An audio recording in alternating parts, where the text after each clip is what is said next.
Hey photographer, Jessica Whitaker here. In this video, I am comparing the Sony 85mm 1.4 lens against the Sony 85mm 1.8 lens. There is a $750 difference between these two lenses, and in this video, I will help you make the decision for which is going to be best for you, your business, and your wallet. I teach photography from a practical perspective so that it's beginner friendly and you're not left feeling more confused and overwhelmed. I want you to feel empowered by the end of the video to make a purchasing decision for yourself. And I'm also sharing side-by-side image comparisons in a variety of lighting situations. I also have them up on a blog post linked down below if you want to see them up close. And this video is timestamped for your convenience. Before we get any further, I want to thank my sponsor Squarespace for making this free photography video possible. This video is sponsored by Squarespace. If you're a photographer looking to showcase your work, book more clients, and grow your business, Squarespace is the all-in-one platform that you need. It's the easiest way to build a professional online presence and manage everything in one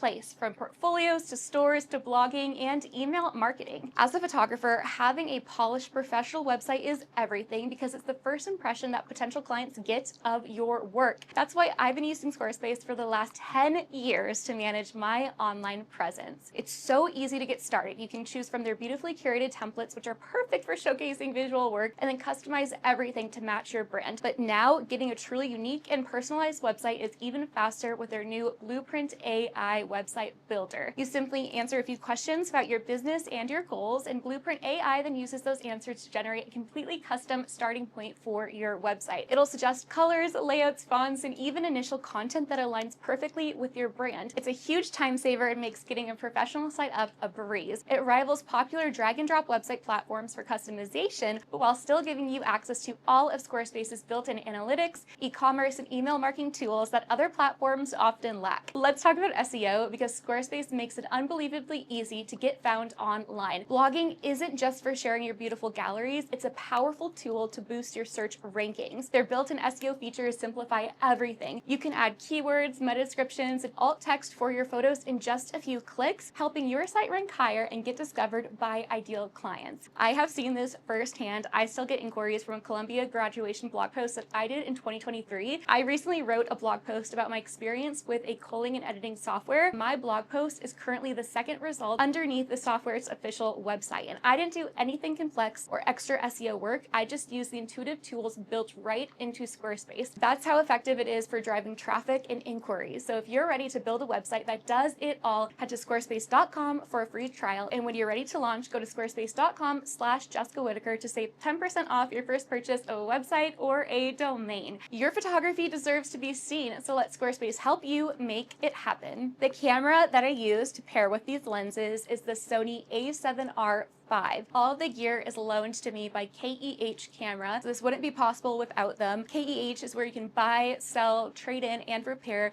used camera equipment, both film and digital, and I will have the lenses linked down below. These two lenses are from two different product lines. The 1.4 is a G Master lens. We'll use GM as the abbreviation, and this is Sony's top tier lens lineup. G Masters are the higher end product line, and the 1.8 is your entry level option. So the GM, the 1.4 lens, has a few differences to the standard lenses. They have a premium build, whereas the 1.8 is made of plastic, but the 1.8 still has a beautiful weight to it. The 1.4 also has a coating on the glass itself that reduces ghosting and flare for better contrast, especially in harsh lighting, which is something that you'll notice with the backlit sun flare photos when we get to the sample portion. The 1.4 is weather sealed, whereas the 1.8 is not. Also, Sony actually has two versions of the 1.4 GM lens. This is the first version. It is the older one that I'm reviewing, and they have a second version, which is a newer one. I picked the older version to review because it's cheaper, and most people are going to be making the decision based on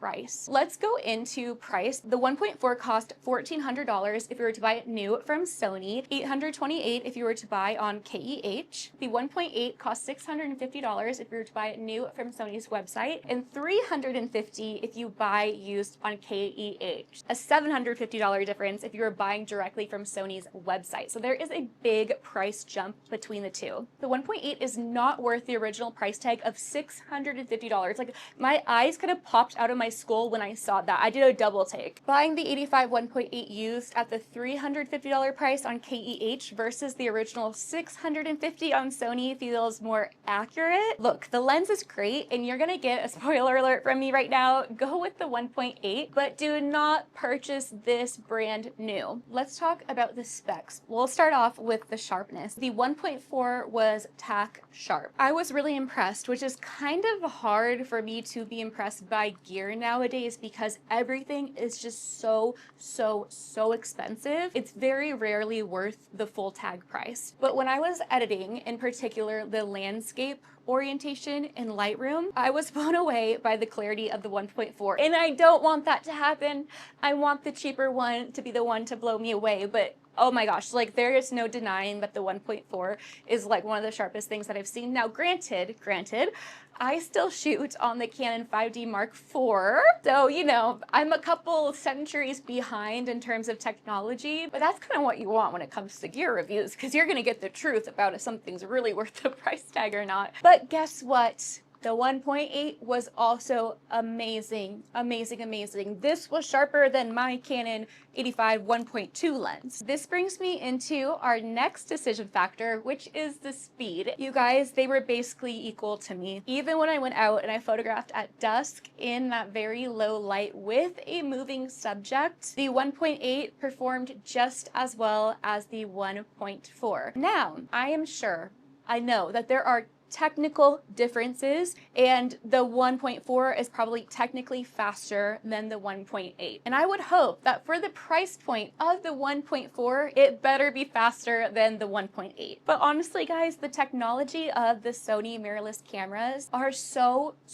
good. They are like the OG of mirrorless. Obviously, I'm like way behind the times with my Mark IV, and so coming from my Mark IV, the difference for me between the 1.4 and 1.8 in terms of speed is not worth that $750 price jump. I think that the 1.8 looks just as good and it performs just as good as the 1.4. Let's talk now about the lens flare. This is like everyone's favorite subject. The lens flare for the 85 was both great. Compared to the difference in lens flare of the 50mm lenses, there was a huge difference between the lens flare with the 50mm 1.4 versus the 1.8. The 1.8 just looks super crisp, whereas the 1.4 was buttery and ethereal. But the amazing news is that with these two lenses, the 85mm, the lens flare did not have that big of a difference. Now, the GM lenses do have that special coating that I mentioned at the beginning of the video, and this coating helps reduce ghosting, which is basically like a haziness. So outside of the price tag difference, right, the lens flare might be a determining factor for a lot of people, especially if you are primarily photographing during golden hour. It will come down not to which one has the best lens flare, but this is more of an aesthetic taste question to ask yourself. Now let's get into sample images.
do I think each lens is for? Here's my opinion as someone who the 85mm focal length is my favorite. The lens that I personally would spend the most on would be an 85mm, and I would go with the 1.4 option over the 1.8. I would get the cheaper version of the 50, but this is just me. So I'm not recommending you to do the same, but I want to share my personal perspective for anybody who also loves the 85 focal length like I do. So for some people, the 85mm is a lens that they will only reach for a handful of times. Let's say if you are working in tighter spaces, like you do a lot of branding photography, mostly indoors, so coffee shop, real estate office, hotel lobby, you don't always know how much room you're gonna have because with the 85mm, you have to stand back quite a ways in order to get the shot. What I would recommend you to do if you've never used an 85mm and you're unsure about the use you get from it, I would actually borrow it from a friend or rent it. And I don't think it matters what brand, what kind, 1.4, 8, 2, just to get the hang and get familiar with what an 85mm focal length feels like to you and if it's very practical. And you might even find that you'd rather forego an 85mm altogether in favor of something like a 24-70. I would go with a cheaper option. Go with the 1.8 and save your money. And you know what? I'm gonna say that the 1.4 is a luxury purchase over saying that it's higher quality than the 1.8 because in reality, can't they both achieve the same result? And both lenses are high quality. They both take